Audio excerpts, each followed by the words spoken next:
तुमने सिर्फ मेरी जिंदगी बर्बाद करने के लिए अदनान से शादी की, ऐसा ही है ना? कोई मुझसे मोहब्बत क्यों नहीं करता?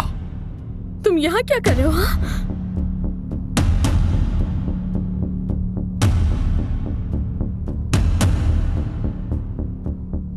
मेरे करीब मत आना।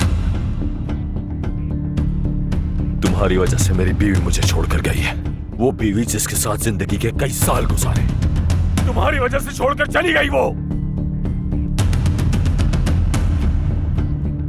पीछे हटो। आदिल अच्छा था, अदनान अच्छा है, तो अब्बास बुरा क्यों है?